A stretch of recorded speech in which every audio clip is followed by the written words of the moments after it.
Nobita एक inspiration है वो सारे एज के इंसानों के लिए जो खुद को not talented, weak, depressed, failure समझते हैं। नोबिता ने प्रूव कर दिया कि एक इंसान क्या नहीं कर सकता, वो जो सोच सकता है वो सभी कर सकते हैं। हम सभी ने डोरेमोन का लास्ट एपिसोड तो देखा ही है, पर सोच के कभी देखा है क्यों नोबिता ये सब अचीव कर पाया?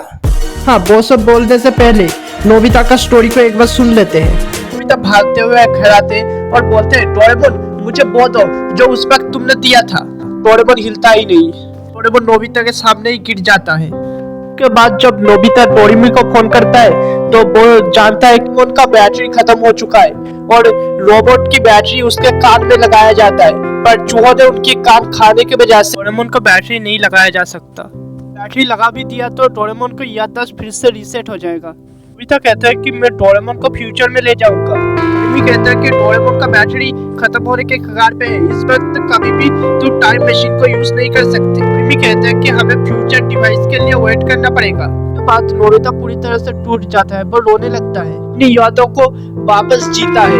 अब नोबिता का मोम बहुत बार बुलाने के बाद भी नोबिता नीचे नहीं आता तो नोबिता के मोम ऊपर जाते हैं और देखते हैं कि एक तरफ डोरेमोन पूरी तरह से गिरा पड़ा है और दूसरा तरफ नोबिता बहुत तेजी से रो रहा है। असल में यही वो टाइम है जब नोबिता खुद से कुछ वादा कर लेता है। उसके बाद एक हफ्ता बीत जाता है। शिजुका नोबिता के घर जाने की सोच ही रहा था, उस वक्त नोबिता को बुक स्टोर से निकलते हुए देखते हैं। शिजुका कहते हैं कि तुम स्कूल क्यों नहीं आ रहे हो? नोबिता कहते हैं कि आऊंगा शिजुका, अब से रोज आऊंगा। बाद नोबिता पढ़ाई में पूरी तरह से डूब गया। शुरू में उसे बहुत प्रॉब्लम होता था, थोड़ी देर पढ़ने के बाद ही वो सो जाता था, पर डोरेमोन की यादें उसे सोने नहीं देता। उसके बाद का सीन में हम देखते हैं कि नोबिता कॉलेज टॉपर होता है, उसके अंदर कोई उत्सुकता नहीं है, पूरी तरह से अपने लक्ष्य पे केंद्रित है। शिजुका उसे पिकनिक के लिए बुलाता है पर नोबिता नहीं आता। 35 ईयर बीत जाने के बाद टेकिसुकी जियान और सुनियो का अपना घर बुलाते हैं। टेकिसुकी इस वक्त का जापान का प्रेसिडेंट था और जियान और सुनियो के साथ पुराना दिन का यादें फिर से जी रहा था। टेकिसुकी उस वक्त जियान और सुनियो को एक टॉप सीक्रेट बताता है। आज का रात कुछ ऐसा होने वाला है जिसके मदद से पूरा भविष्य या पास्ट पूरी तरह से चेंज हो जाएगा।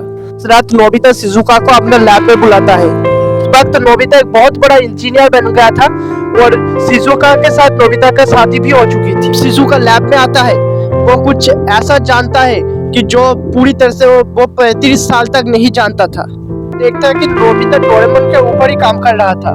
टेकिसुकी को छोड़कर कोई नहीं जानता था कि डोरेमोन के साथ 35 साल पहले क्या हुआ था। बाद नोबिता डोरेमोन को फिर से जिंदा करने की उम्मीद में मशीन को चलाता है। उसके बाद डोरेमोन उठ जाता है और नोबिता को कहते हैं कि तुमने होमवर्क कर लिया ना नोबिता? डोरेमोन का बात सुनते ही नोबिता बुरी तरह से रोने लगता है। अब बात करते हैं नोबिता एक फेलियर, डिप्रेस्ड, नॉट टैलेंटेड बच्चा होने के बाद भी ये सब किस तरह से अचीव कर लिया। अब डोरेमोन का बैटरी खत्म हो चुका था। उसी वक्त नोबिता फैसला भी कर लिया था कि मुझे करना ही है। उसके सामने उसका पर्पस पूरी तरह से रेडी था।